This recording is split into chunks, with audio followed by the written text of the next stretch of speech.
All right, welcome everybody for our 13th episode, I believe it is. Yes, sir. Yep, 13th episode now of the Transformation Live Facebook podcast. Today we have a special guest, a dual special guest. But first, let me start off with our co-host, who's Joshua Camacho. Good morning, everybody. He did a great job with the podcast last week with Joel Carrion, and they had a great discussion on recovery and Joel's pathway to recovery, and Josh did a good job Thank you, brother. hosting the whole show while I was away in Puerto Rico. But I appreciate all the support, continuous support that you guys keep giving weekly at 10 a.m. every Sunday. So this week we have Mr. Gregory Day and we have Mr. Ebony McNeil, and Ebony McNeil is the founder of The Forge here in Reading, so I'm going to let them elaborate on their positions there and what they do for the community. You want to start? Sure. My name is Ebony McNeil. I am founder and executive director of The Forge. We started a men's organization in the January 2nd, 2021. And we did this because we realized that out in society, they're creating a version of manhood that's not realistic and is, the key word is toxic that we hear all the time. Our focus is character building and creating a holistic view of manhood to combat that toxicity. Our organization focuses on 3 pillars. It is positive imagery, quality fellowship, and service. We believe those 3 things will create a triangle that can combat what society is seeing, and we can send men back into the community, better men. That will help with fatherhood. That will help with conflict resolution. It'll keep a lot. It hopefully brings down the crime in not just our community, but in all communities. Because if the men are sent home better men, they have a huge impact on society being a better society. Amen. Absolutely. And I'm Greg Day, one of the executive board members of The Forge. Really have pretty much covered it, but if I could just piggyback anything, I think we really working to create a space, a platform to allow men to be vulnerable, to allow men to give themselves permission to tap into those feelings that they struggle with, they mask with in various ways, whether it be substances, whether it be anger, whether it be women. Mm-hmm. So kind of like what Ev said, we confront toxic masculinity to transition into healthy masculinity. Mm-hmm. It's amazing. Yeah, and I, for one, witnessed one of your forums, and I went the last forum that you had, and I had an amazing time, and I was overwhelmed just to see the amount of men that came out. So while I was sitting there, we were talking about accountability, and it's something that us in recovery always try to live by, being held accountable by somebody or someone, a partner. But the main thing I always focus on when it comes to accountability is being accountable to myself. To be able to have somebody to hold me accountable, I have to be accountable to myself to be able to call somebody else and say, hey, this is what's going on. So yeah, I thank you guys for being here this morning. But before we get started with the conversation, I do want to let you guys know, the viewers out there who are still struggling or know or have a loved one who is struggling with their addiction, that they can always reach out to me here on Facebook or my phone number 484-772-7079 and ask for a Narcan kit. We do have these available, so just ask. We also have the fentanyl testers. That is that if someone is using and they're able to test their drugs to make sure there's no fentanyl in there. It gives you easy directions on the front. They are in English and Spanish, so all you have to do is reach out to myself or Joshua, and we'll make sure you get some. You want to give out your information? If you need anything as far as regarding the harm reduction kits, phone number is 484-926-8358. Macho Camacho on Facebook, or if you're into the email thing, it's transformationsjosh.23@gmail.com. So now I want to let Greg and Ebony give a little background on why Ebony first, because he's the one that came up with the vision for the Forge. Give a little background on what led him to start the program and, the impact that he sees that it's having currently in the community. And then I wanted to ask a few questions as we go through this segment here today, and then allow Greg as well to piggyback or give feedback on how they're doing in their program. So, floor is yours, Mr. Ebony. Like I said, I decided to make this jump January 2nd of 2021, but it had been in my head for 7-8 years in different versions. I just always had this desire to help men be better men. And I couldn't figure out exactly the best way to do it. And as I started to pay attention in society, I started to realize that the negative characteristics of men are what's pushed. And that society has created this polarizing view of men where if you have any of the classic characteristics, chivalry, protection, things like that, you were automatically considered this type of male, but then you were put into that category of toxic because you might have had old school values. And then society also taught us, though, that the same men are the ones, it's all about money. It's all about how you look. It's all about how many women you can sleep with. And we realized that, no, that's not what a man is. That's actually a weak version of a man who's actually covering things up, and usually stems from insecurity. So as time went on, and I had some thoughts of myself in my own head, I started to wonder about myself, started to question my own manhood. Am I cool enough? Am I this type of guy? Because I still wanted to have a belief in being a quote unquote good man. So I went through some dark periods and thought about some things, and I said, you know what? I'm not alone in what I want to be, but I also understand that people are probably seeing the same things I am, which is the negative version, and what's making me question myself is actually probably making them question themselves. So I decided to start a movement where men like myself, very flawed, making mistakes, but wanting to be better, can come together and grow. And I knew some men like that in the community who would always talk to me and impart wisdom. I said the best way for us to grow as men in the community and impact our community is to take wisdom from each other, put it together, and keep moving forward as a group. So I started this, and I remember before I started, I contacted Greg. I said, look, I need you on board. I'm not sure I could do this portion without you. He came on board, and we went from there, honestly, with not a real vision or direction. We just knew that a few things had to happen. Men needed to be around each other, good men, so that somebody on the fence knew they had a group that they could come to. And we realized we had to put out positive imagery to combat the negative imagery that society shows. We were both focused on being good fathers and being good men in other ways, so we wanted to make sure that is pushed out as well. So our goal was to show society the goodness of men, and that we are still out there, especially men in the city, men of color who get a negative rap automatically. We wanted to combat that vision right away, and I believe we've done so. But we focus on all demographics because all men have a lot of problems and a lot of things they cover up that are unfortunately passed down. So we want to make sure that men overall get a better message of what it means to be a man, and that way they can go home as better fathers, husbands, leader in their community, leader in their church. And we just want to focus on doing that through our monthly forums that we do, which are the fourth Wednesday of every month. We're up to about 30-40 men that come together. We fellowship, but we also, while we fellowship, we talk about things that'll help you be better as a man, help you reflect on yourself and be vulnerable. We've had forums where men are laughing all the way down to men are crying in the same meeting. So they're very impactful, and we just want them to keep growing. We do a few other things in the community, but as far as helping men be better men, that's our focus. If I could just share just kind of my vantage point of how the Forge got started.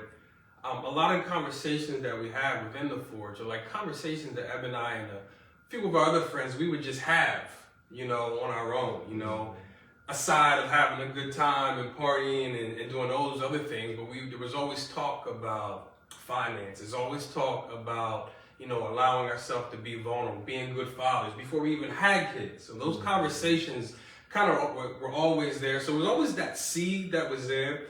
I'm super proud of Ev because, this truly was his dream, but he made his dream a reality.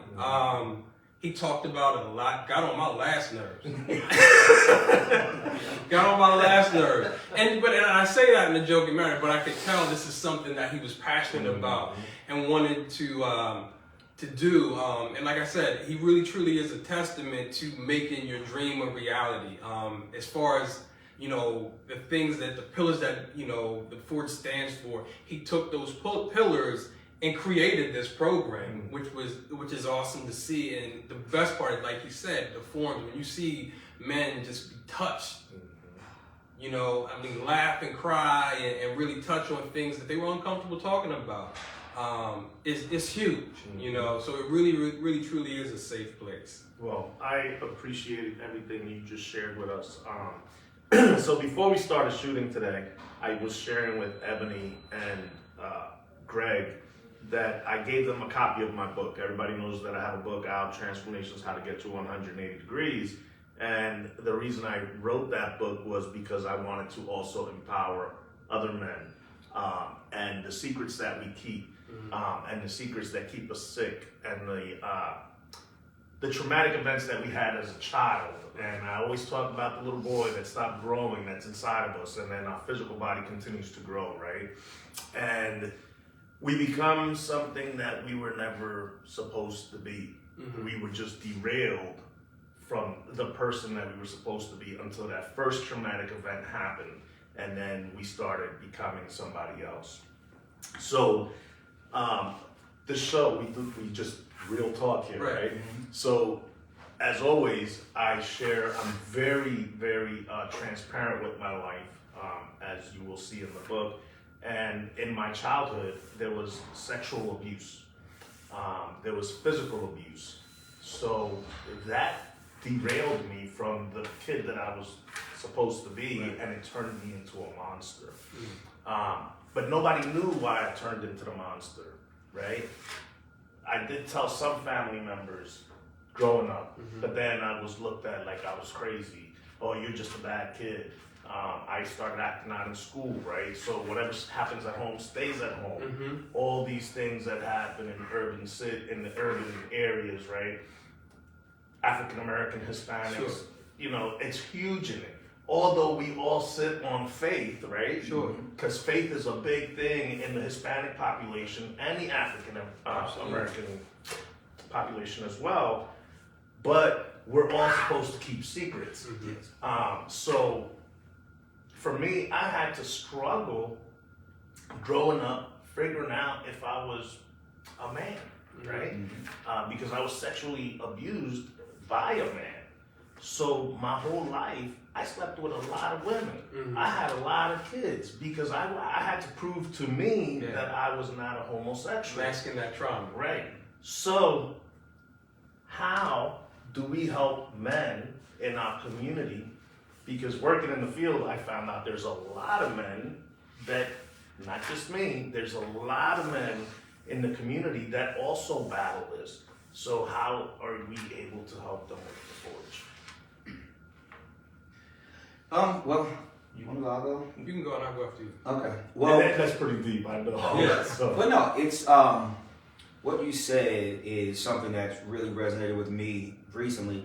I heard a phrase, and a lot of times I'll hear something that sticks with me, and it said, and it's very true because, like you said, sometimes we make decisions based off of a secret, where if we had somewhere to let that secret out, we might be able to get the feedback that may stop our negative action. So like you said, I've never personally been through it, but if you have a secret, and all of us have secrets, as small, big as they can be, that secret sits with you.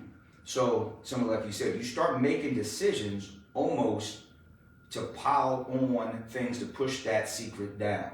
So as men, we do that because we're taught never to bring it out. We're taught never to talk about it. We're taught never to have these weak points, which those secrets are. So what we do is we act in ways that, like you said, are the exact opposite of that secret. So it usually though leads to the extreme, which causes negativity, causes us to feed into toxic masculinity, like you said, whether it's women, whether it's, okay, if I'm drinking, I'm not thinking about what happened to me. If I'm sleeping with 50 women, then obviously I'm not a homosexual. If I am buying all these clothes, doing all this, spending all this money, I'm gonna look like the man, so it doesn't matter, so nobody will ever think the other person. So we make these decisions, and at the Forge, what we try to do is come up with topics that help you bring that out. We're not saying you have to walk in the room and say, hey guys, this is what happened to me. But as you talk, you'll hear other men who are also struggling with their decisions off of their secrets. And it allows you to feel comfortable, maybe slowly but surely letting yours out, which then, as you let yours out, you might find somebody who has the same exact secret. Guess what? Now you talk, now you bond, now you have that partnership, and you both get better because of it. Well, and that's what comes with all the importance of having a group, right? Because then once you walk in, I may not feel as comfortable with Ebony, but then I may find it in somebody else. That's correct. So putting yourself around a group of men, there's a really great deal that, because a lot of times when we're in these struggles and we're in these situations, we feel so unique. We feel like nobody understands. But that's due to the fact of our voice is we're not using it. Then once you start to use your voice, you'll then realize probably relatively quickly, you're not the only one. Right. There's somebody else out there that has been through it and that has found a way to start the healing process, because as long as we hold on to these secrets, you will not heal. And the importance of this conversation here is because, our show is targeted towards the people that are struggling with a substance abuse disorder. But the reason I had you guys come on is because there's a reason why people are suffering from a substance abuse disorder, right? So that's because of the secrets. And for people that are tuned in today and are like, why aren't they talking about substance abuse? The reason why is because we're trying to get to the core of the problem, right? We're trying to prevent you to continue struggling with these issues. So the point here is that you need to find a support group such as the Forge to attend and be able to sit around with other people who understand you and be able to elaborate on your inner core problems, kind of like peeling that onion back, right? Sure. Layer by layer. It's very important that these guys are here today. I was empowered when I went to your meeting. Now, I've done numerous pathways of recovery. I started off with church, I went to AA, I went to NA, I went to Celebrate Recovery, but I never went to anything like yours. And I was totally blown away by the men that were there, first of all.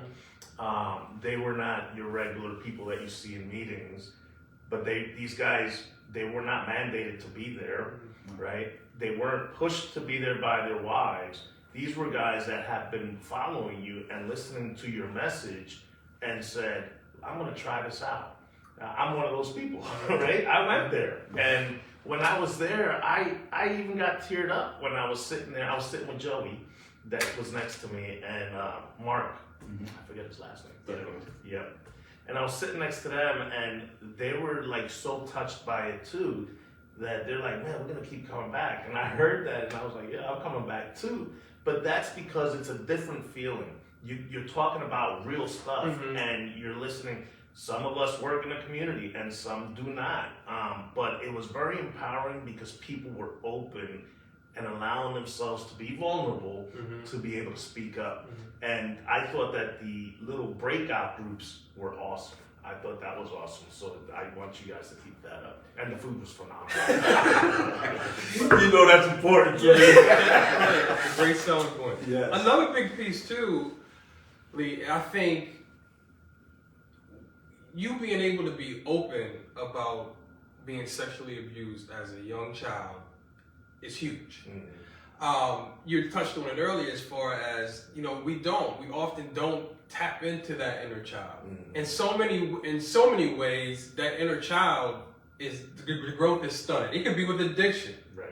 You know, that the growth is stunted, and we tend to handle and mask certain feelings in a mature way, which kind of correlates to issues that inner child has not dealt with, not being addressed, if that makes sense. So with that being said, I think that's kind of like the focal point of this program, of the Forge, is to see other men address issues that they've been scared of, that there's been a lot of fear behind, you know? We'll talk, we'll go to the bar, you know, we'll talk about sports. We just won't deal with it at all and not be able to sleep at night and not really know why we're going through all these different trials and tribulations, if you will. And often it's because, you know, we're not tapping into that inner child and how that inner child has been hurt for some reason. You said something that just triggered my mind real quick. But you said how we often just say, oh, let's go to the bar or watch some sports. Right. But if you go deeper, right, and think about why you're choosing to go to the bar, right, like you're saying, like dig deep. You don't have to. Your escape route is not the bar. Right. Where you should focus on is what's making you go to the bar. What is it that you don't want to deal with, and that's so important. I know you want to chime in. No,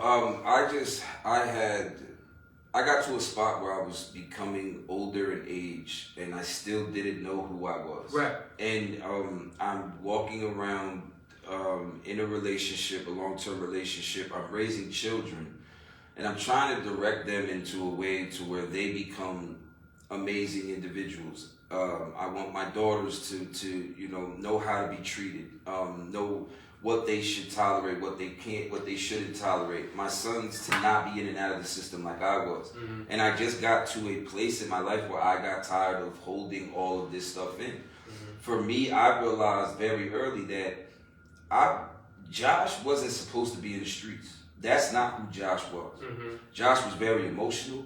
Josh was very needy. Right. Josh was a mama's boy. Yeah. Josh loved to have fun. I didn't like to be cold. I taught myself how to be that, to be able to survive in the community and an environment that I was raised in. Not knowing that I still, at that time, I had a choice, mm-hmm. right? I chose to stand on those corners and become a product of that. Right. But I still, at that time, I had a choice. Mm-hmm. I could have went to school. I could have got into sports. I had a love for sports. But I chose to take the easy route. Mm-hmm. The easy route was not having to talk about what was going on at home. Right. You know, I was very scared that if I opened my mouth at school, they were going to come knocking at the door. My mom would then have to answer questions. You know, then I was also worried about, even though, you know, my stepdad beat the muffler off of me, right? Every chance that he could get. I still, the chest and the heart that I was built with, that my Most High gave me, right. I was still worried about the repercussions of that man. Even the man that stood over me, hit me with a lamp, would grab anything that he could, swing it at me. I was still worried about the repercussions for him. I just didn't want to have those conversations. Now, at the point in time, I do wish that I didn't waste so much time. But at the end of the day, I can't change that. So now, moving forward, I love what you guys are doing. Because, like we talked about off camera, it's just we need more individuals like you. Mm-hmm. We need to have these conversations. They need to be in the forefront. It needs to be in a spot where somebody can tap it and hear it. Actually come down to one of your forums and be there and see it in person to realize that this is the cool thing to do. Mm-hmm. Masking your feelings, hiding your feelings, becoming a person that you really don't want to be, all because you're a little bit scared. That's not the cool thing to do. And what you guys are trying to do, and what not trying, you guys are doing it, you're changing that narrative.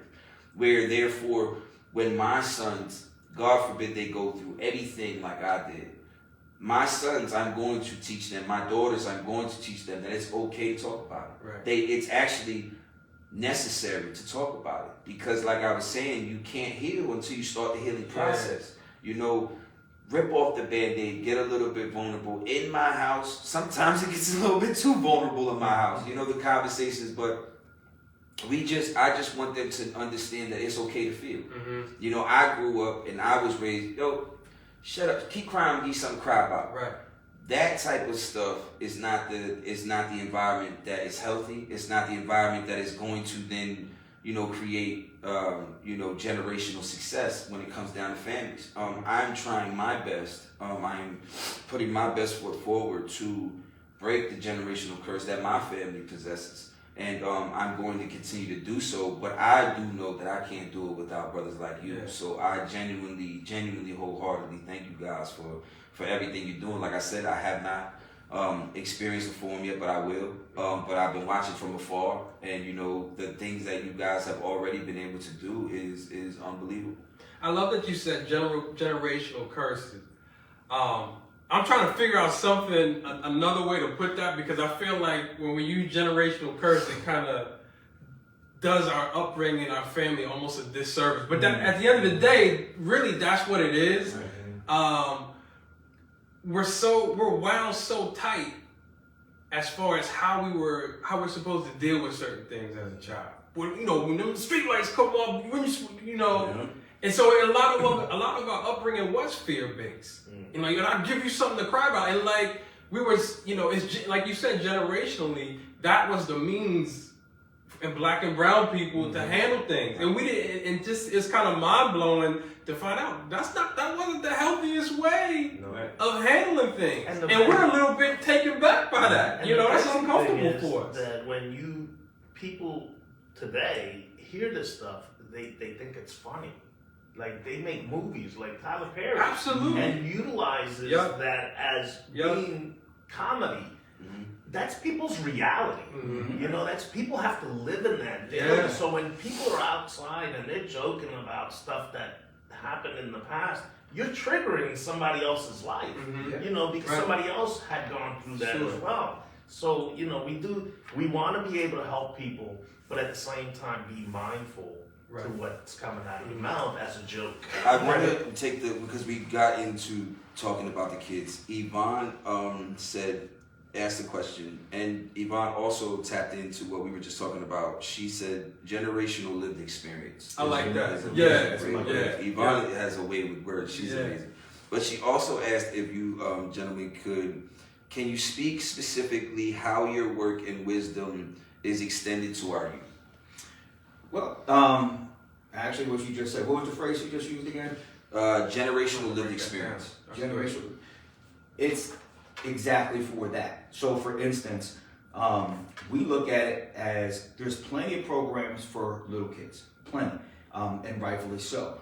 But my whole thought process with the Forge was always, we could say what we want to the kids, but if we're sending these kids back home to men who are broken, who are preaching the negativity, and who are sustaining that toxic version of a man, these kids are still more influenced by that man than anything they go get at these camps or programs.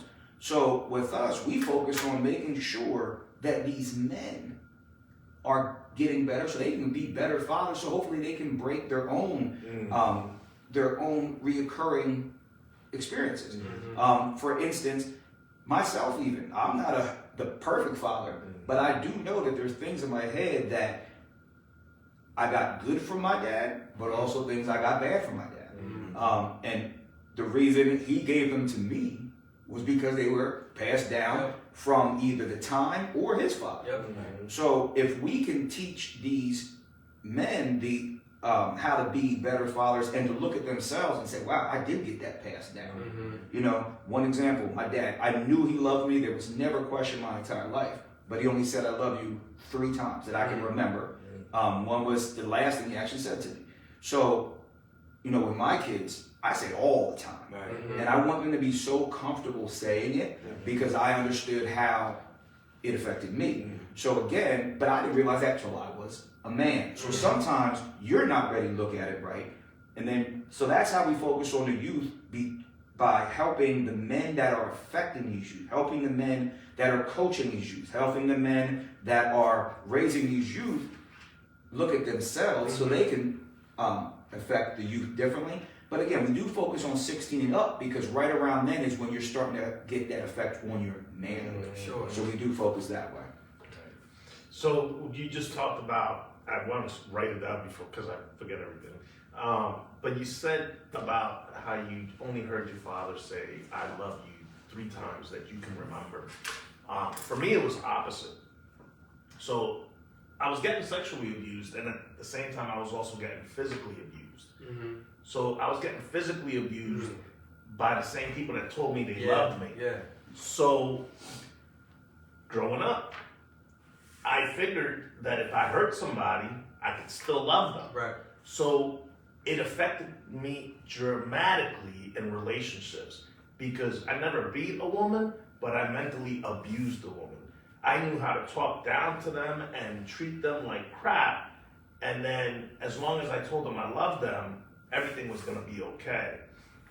So I remember when he was talking about children, and when I had my first kid, my oldest son, I remember in the hospital, and this kid doesn't remember nothing I'm gonna say, but I said to him, I love you and I'm never gonna allow myself to treat you the way that I was treated growing up. And what do you think the first promise I broke with him was?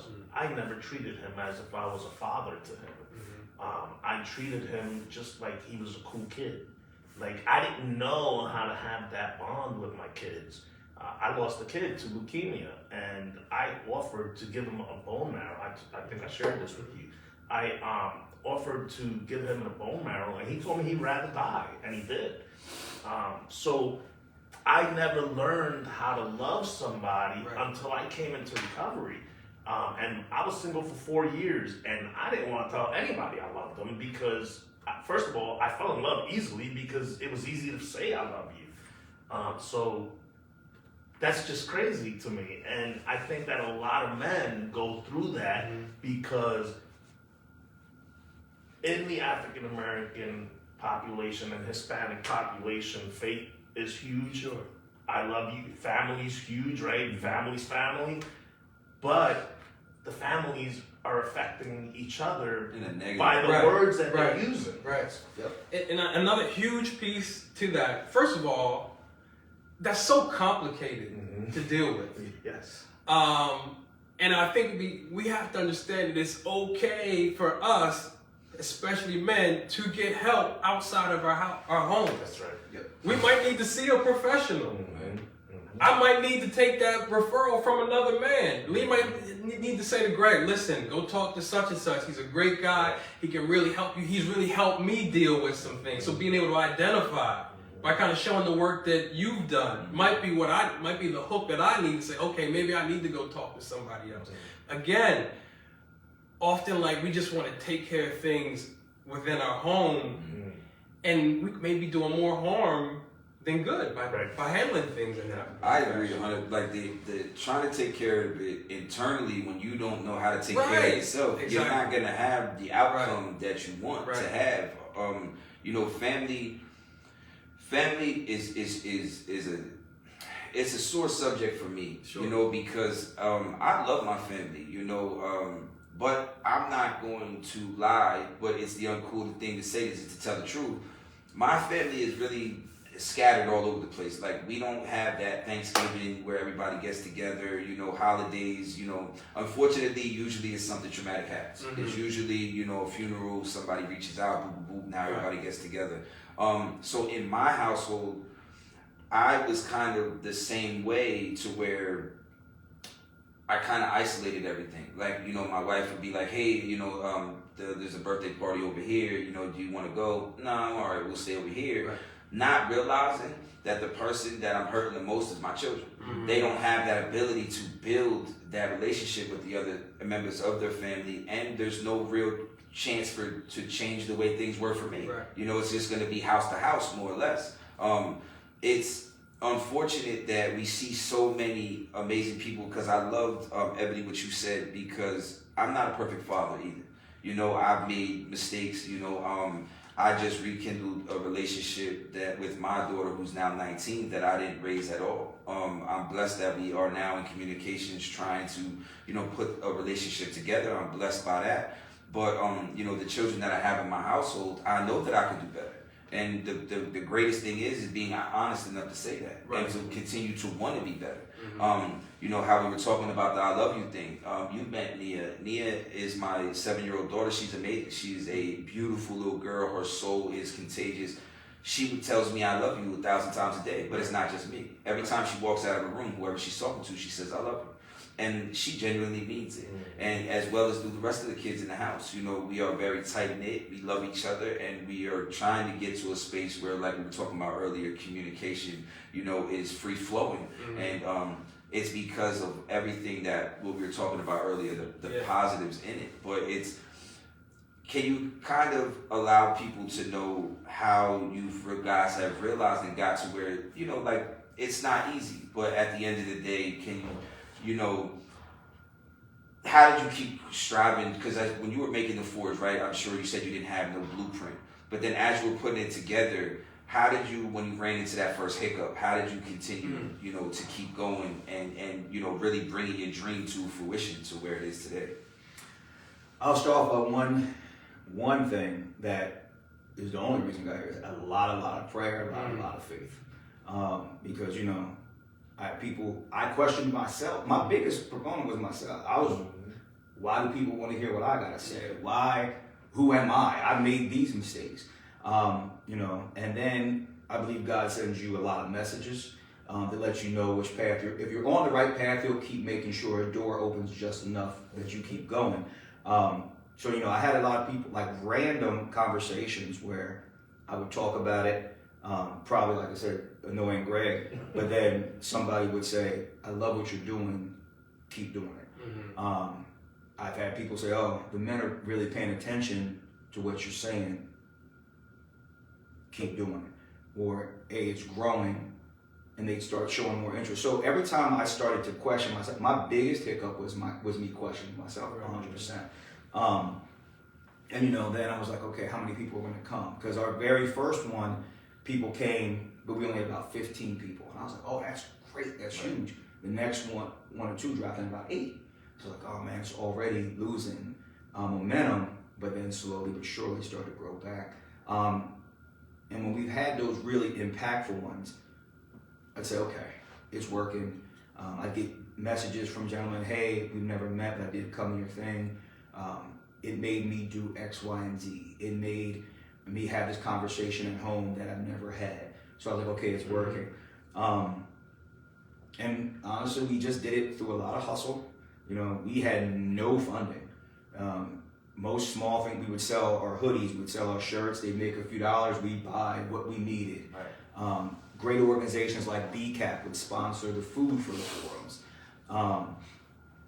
We really had, like I said, there was no blueprint. So I can't even say we had many obstacles, because an obstacle is something that blocks your path. We didn't even know our path yet.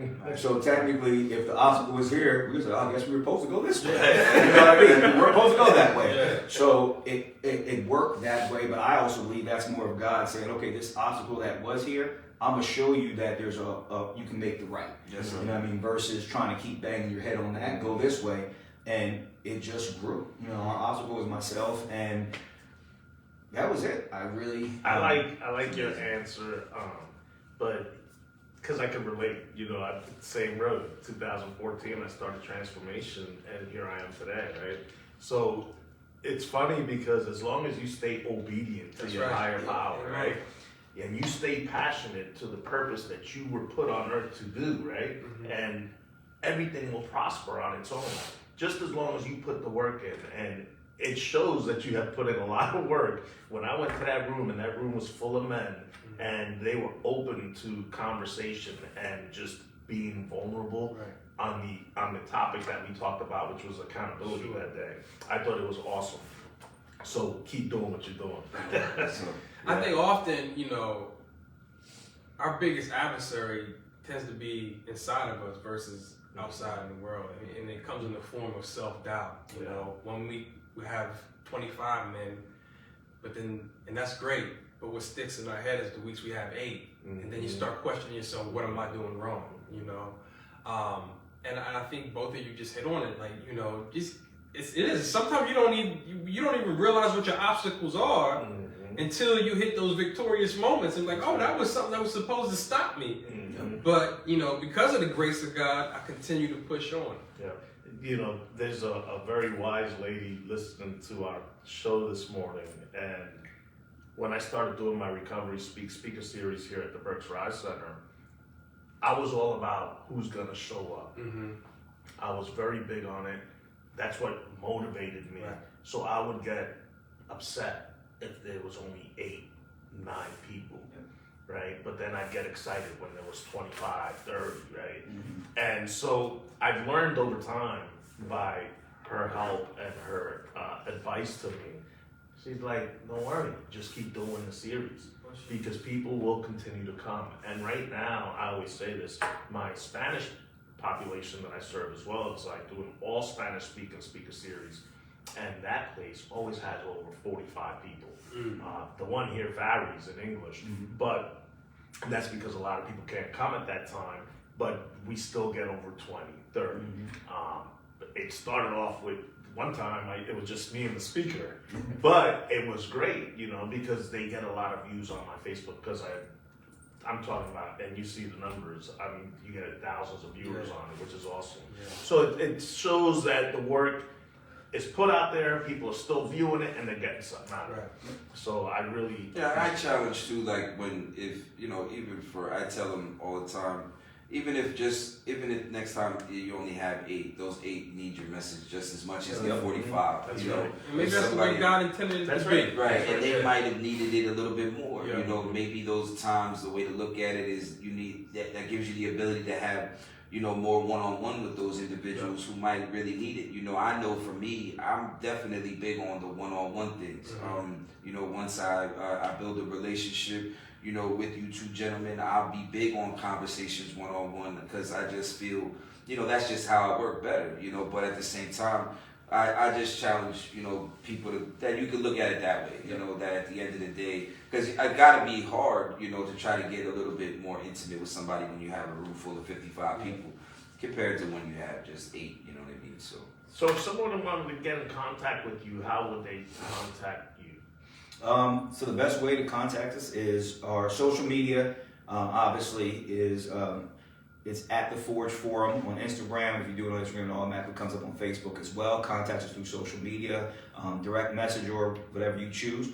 Also, our Gmail is the Forge 2021 at gmail.com, and then we also have our website www.theforgeforum.org. Any one of those ways will get to me, and we will reach out to you and follow up. That's the best way to contact us. We stay on top of our emails. We respond pretty quick, so anything you have interest in. Again, we have flyers that are located in several places, BCAP, BCPS, the organizations that really help us.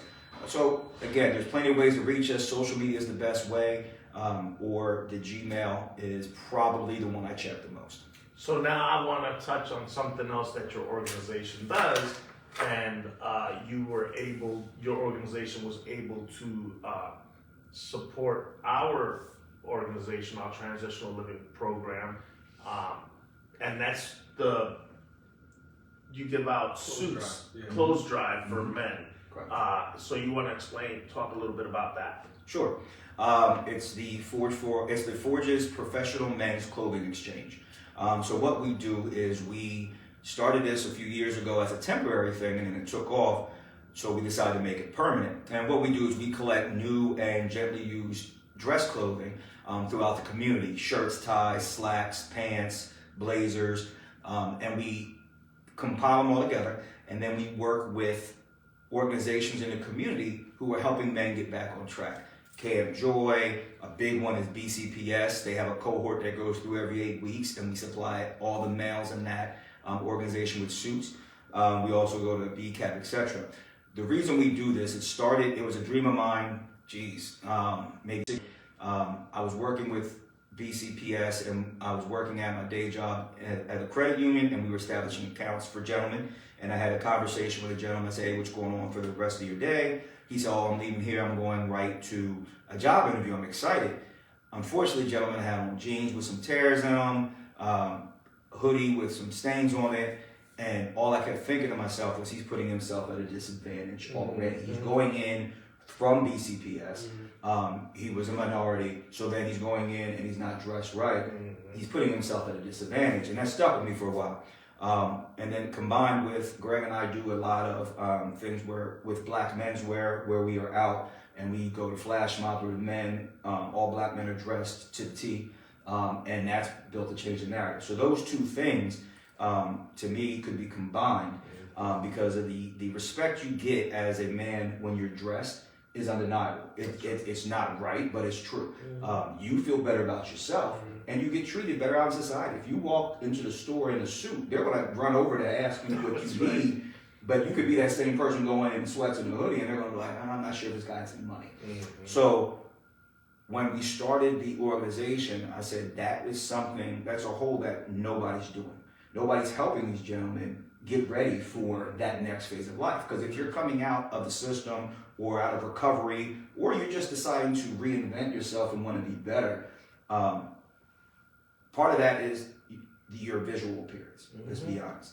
So we said, okay, what is something we can do that'll help them in that way? And it was just one of those things, all right, we're going to do it. Started a conversation on social media, had a small, another board member, Hamilton Newton, created a video for it, and we started collecting clothes. And it took off. And our first drive, which was only a short amount of time, I think we did it for like 3 months, we donated easily 300 suits out in the community, easy. So then we started and then when we stopped that, I was constantly getting messages, hey, you still collecting these suits? Hey, I have people who, some young men are going to prom and they can't afford a suit. I have people reached out to me that, hey, I got these suits to get rid of and I'd rather give them to you than Goodwill. I'd rather just give them to you than somebody who I don't know. I wanted to go to good use. So that made me realize, okay, this is impactful. And it was people who I've never met. I mean, and I'm glad you just said that because I got some shirts to go with. Yeah. there you go. Bring them on. I got you. So we just decided, okay, let's make it a permanent thing. That can be one of the foundations of our organization, and we will help any man who needs it supply himself with the clothes.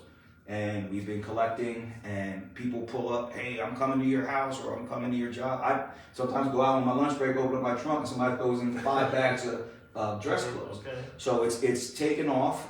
We've been finally blessed with a place where I can store the clothing, get them out of my basement, because my kids and wife were tired of it. You couldn't even walk in my basement, myself included. I was tired of it, but it's really taken off, and it's something we're blessed to do, to be able to bless men with something that will take them to that next, that will help them in that next step. Well, God bless you. That's really awesome work. I remember I know the the first time. guys were so happy with the clothes that you guys brought up. There was a few of them that put it on the next day. I remember because I remember the first time I ever wore a suit was only maybe 6-7 years ago. So one of my daughter's graduations. I even had to do the tie. Yeah. I finally watched YouTube when it was like 2.5 hours, right? I finally got the knot. And when I pulled that sucker down, I was like, wait a minute, this ain't right. But once I finally got it together, man, I just, it's the truth. I mean, I've only wore a suit twice in my life, but at the same time, man, you couldn't tell me nothing. Right. You know, and it just felt, I felt powerful. You know what I mean? I felt like I could accomplish something. It's just true. You look good, you feel good. Absolutely. So another thing I wanted to touch on, I wanted to know if you wanted to touch on your day job. Okay. So my full-time job, I'm an addictions counselor at Cairn Outpatient Treatment Center. I've been working at Cairn for the past, March it'll be 20 years. Wow. I've been working in the field for 20 years. Thank you. I am seasoned. Yeah, it's growing. So, yeah, like I said, I've been an addiction counselor for many years now. So, just in the same vein in regards to what we're talking about, come get help. And even if you think it might be a problem, please come give us a call at Cairn Outpatient Treatment Center just to get an assessment done and just kind of look at some things from an addiction or substance abuse standpoint. You're going to be treated, I always say that when you walk in our office at 845 North Park Road, you're going to be treated with dignity and respect in regards to whatever you're going through. And they're accepting medical assistance now? So we do COCA funding as well. So absolutely. So, with that being said, don't let funding be the reason you don't seek out help. That's right. Again, we have great financial department that'll help you figure it out. We'll make it work. And now, do you also have trauma counseling? We absolutely do. We do have clinicians now that specialize in trauma.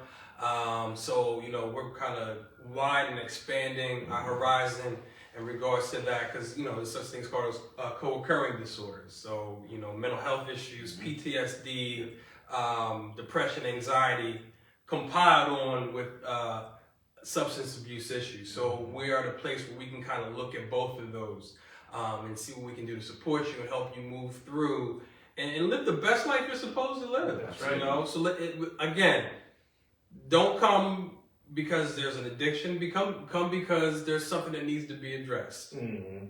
Come because Right, and that's the population that we're addressing on here on this Facebook podcast is people who are still struggling, who are currently still using.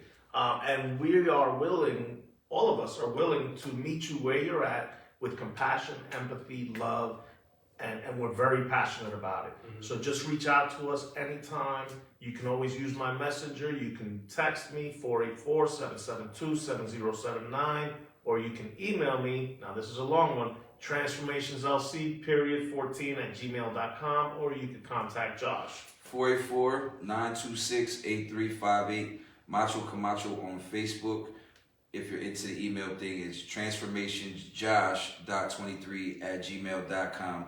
The conversations are always private, and even if you don't need me to speak at the moment and you just need somebody to talk to, please pick up the phone. I know sometimes the phone can be heavy, but I promise you, after you give one of us a call and you take that time to try to better yourself, you're going to feel a lot better at the end of the conversation. And if you live here in the city of Reading, you can always drop in here at the Berks Rise Center. It's their information center where they can help guide you into the right direction to start your recovery, get you inpatient services, give you all type of resources that you can utilize to help you get started. And they also have meetings here. We have speaker series here. They have Dharma. They have Smart Recovery, Spanish NA.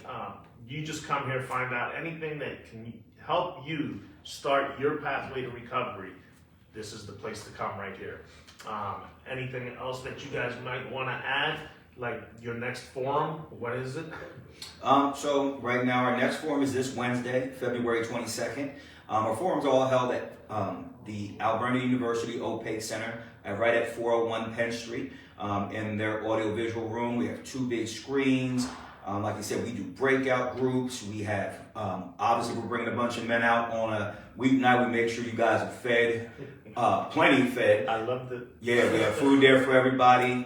It's just going to come and enjoy yourself. It's 5:45 start time. We go until about 8 p.m. and it goes fast. So come, be prepared, but also listen, be willing to share, reflect.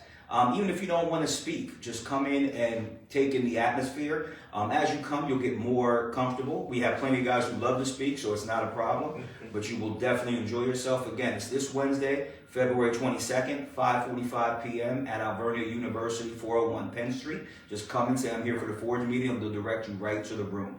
You won't want to miss it. I've covered just about everything. Again, you'll be in for a great experience. You'll leave a different person. You'll leave with a whole different perspective on life, who you are as a man, and just being comfortable with yourself. So please come out. Thank you. Well, I want to thank both of you guys for allowing yourselves to be here this morning on a Sunday, 10 a.m. this morning.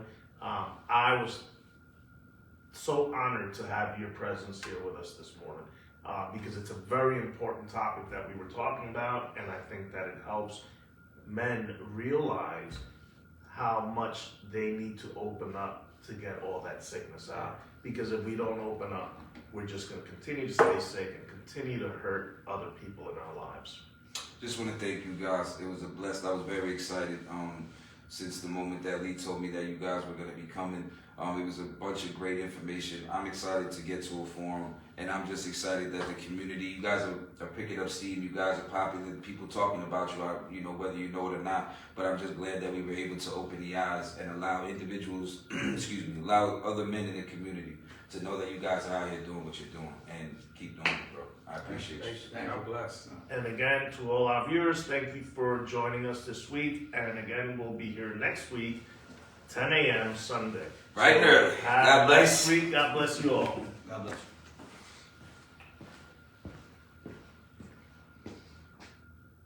You did a great job. Thank you. Thanks for having me. Thank you for having us, man. This was awesome. Yes,